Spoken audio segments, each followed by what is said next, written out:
lideresa de Fuerza 2011. Buenos días, Keiko, ¿cómo estás? Muy buenos días, Beto. Gracias por venir. Gusto estar aquí contigo. Gracias. Quería comenzar con el tema de Cajamarca porque este conflicto iba a estallar de todas maneras y la otra posibilidad era que la presidenta de la República fueses tú. Si tú estuvieras en Palacio en este momento, ¿qué estarías haciendo con el tema de Conga? En primer lugar, creo que en mi caso la situación hubiese sido un poco diferente, porque dentro de mis plan de gobierno, dentro de la campaña que yo he hecho en esta última elección, ha sido siempre un mensaje, digamos, convocando a una inversión privada responsable, por supuesto, con sus debidas licencias sociales, con el apoyo de la población, pero nunca tuve, como sí lo tuvo el presidente Humala, un mensaje minero radical. Yo creo... ¿Antiminero? Sí, sí, claro. Uno de los problemas que enfrenta el presidente Humala es que él siempre decía, hacía una dicotomía y hacía escoger a la población entre el oro y el agua, y hoy se da cuenta que se puede trabajar con los dos recursos naturales. Mi discurso siempre, cuando he hablado con referencia a la minería y con referencia al agua, yo siempre he dicho, la prioridad en el agua tiene que ser en primer lugar para el consumo humano, en segundo lugar para la agricultura, la ganadería y otro tipo de industrias productivas, y en último lugar para la minería. Pero se pueden hacer ambas cosas y eso lo he dicho yo siempre. El proyecto Conga existe desde antes, es decir, mucha gente piensa que es un conflicto que ha estallado en este momento, pero es un contrato que viene del gobierno anterior. Entonces, digamos, la indignación popular, la confusión sobre lo que es realmente el proyecto, hubiera existido de todas maneras. Mi pregunta iba dirigida al conflicto social que ya estaba germinando en Cajamarca. Claro. ¿Qué hubieras hecho tú? ¿Hubieras declarado estado de emergencia? ¿Hubieras simplemente impuesto el proyecto contra viento y marea? Porque no quedan muchas opciones. El otro problema que ha tenido el presidente Humala es, digamos, no ha tenido una buena comunicación con la población. Cuando él anuncia desde Palacio de Gobierno Conga va, yo creo que ese anuncio hubiese sido mejor que lo haga desde Cajamarca, con sus autoridades, con sus líderes, y que de cierta manera explique y justifique por qué es importante este proyecto, ¿no? Sin embargo, sí respaldo esta última medida dada por el presidente Humala de declarar estado de emergencia en 4 provincias de Cajamarca, porque es muy importante mantener el orden. Es muy importante mantener el principio de autoridad. Tú dijiste en una declaración reciente que Ollanta Humala tenía más liderazgo como candidato que como presidente. ¿Podrías desarrollar esa afirmación? Sí.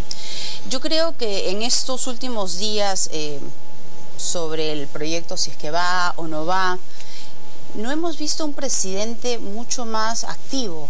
Lo hemos visto enviando de vez en cuando algunos mensajes a través de su cuenta de Twitter. Hemos visto a un gabinete y un equipo sin un norte, sin un rumbo. Por ejemplo, van 3 ministros hace una semana, me parece, sin ningún plan. Cada uno va por su lado, ni siquiera se reúnen con el presidente regional en esa oportunidad, y uno de los ministros regresa en un avión de la empresa Yanacocha. Entonces, a mí, digamos, esta falta de coherencia, esta falta de coordinación dentro del gabinete demuestra que el presidente no tiene liderazgo.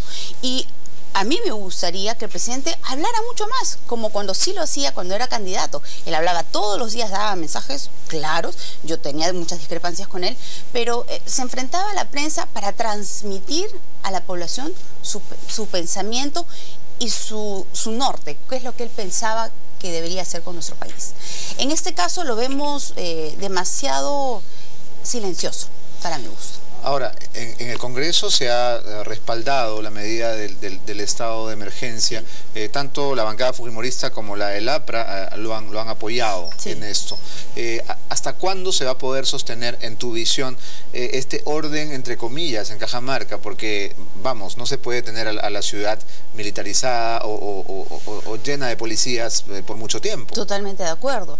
Yo creo que esto es un espacio que se le está dando también para que el gobierno pueda dialogar mejor, pueda comunicar, digamos, las razones por las que el gobierno considera que ese proyecto es fundamental. En lo personal, yo sí creo que un proyecto de esta naturaleza significa un gran crecimiento para nuestro país. Son cerca de 5.000 millones de dólares en los que se van a invertir en los próximos años. Pero es fundamental, ya que se ha presentado tantas dudas con referencia al estudio de impacto ambiental, que este espacio, esta crisis, pues genere un nuevo estudio de impacto ambiental con todas las exigencias internacionales y que dé mucha más tranquilidad a la población y a los agricultores, y que se les garantice en primer lugar el agua para el consumo humano y el agua para los agricultores de Cajamarca. Ahora, al igual que cuando había protestas durante el gobierno de tu padre, se ha acusado a alguno de los líderes de toda esta revuelta de ser antiguos subversivos o presos por terrorismo. ¿Qué piensas, por ejemplo, del liderazgo que han tomado en estas movilizaciones tanto el presidente de la región, Gregorio Santos, como el líder Saavedra, que conocidamente ha estado vinculado al MRTA? Yo creo que estas protestas se inician por una preocupación natural de la población, por una preocupación de que, digamos, no van a poder utilizar las aguas para la agricultura, pero fue luego utilizado políticamente por grupos radicales. Todas las personas tienen derecho a hacer huelga, de exigir sus derechos, de transmitir sus preocupaciones a la población, pero esos derechos terminan cuando están maltratando los derechos de los demás, ¿no? Entonces ellos tienen derecho a hacer huelgas, pero no tienen derecho a cortar una carretera, a impedir que los alimentos lleguen, a que los ganaderos saquen sus productos. Entonces, yo creo que lamentablemente esta preocupación natural de algunos agricultores fue muy mal utilizada políticamente por grupos radicales. Ahora, así como tú mencionas una falta de autoridad, otros observadores hablan de una falta de inteligencia. Inteligencia en el sentido del servicio de inteligencia. Es decir, evidentemente en un Estado tiene que haber alguien que haga el trabajo, entre comillas, sucio. Alguien que tiene que adelantarse a los conflictos, alguien que tiene que ponerle la mira a estos líderes revoltosillos, ¿no es verdad? Y ese trabajo lo hacía Vladimiro Montesinos. ¿Tú crees que el señor Fabre, que se ha vuelto un poco el centro de la polémica, estaría haciendo las veces de un doc dentro del gobierno de Humala? Se supone que el señor Fabre está asesorando al presidente para darle, digamos, consejos de una mejor comunicación. Por lo pronto creo que no lo está haciendo tan bien, ¿no? Porque creo que se ha podido tener una mejor estrategia para informar a la población sobre por qué este proyecto debería ir. Pero es más que un asesor comunicacional, ¿eh? Es un asesor político. Así es. Se va a investigar en el Congreso de la República, en la Comisión de Defensa y en la Comisión de Inteligencia, un poco la denuncia que ha hecho Carlos Tapia a la salida, frente al pedido de su renuncia, ¿no? ¿Le crees a Tapia? La denuncia es bastante seria. Yo lo conozco al señor Tapia, discrepo de él en muchas cosas, pero creo que se tiene que investigar.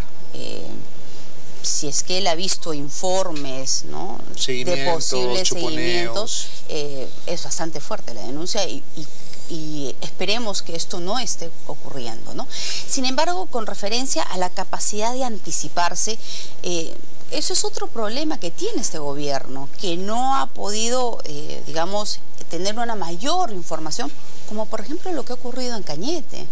O sea, ha debido haber una mayor comunicación con la población para saber y sentir de que hay una gran preocupación y un gran rechazo en la población de Cañete con la ampliación de un penal.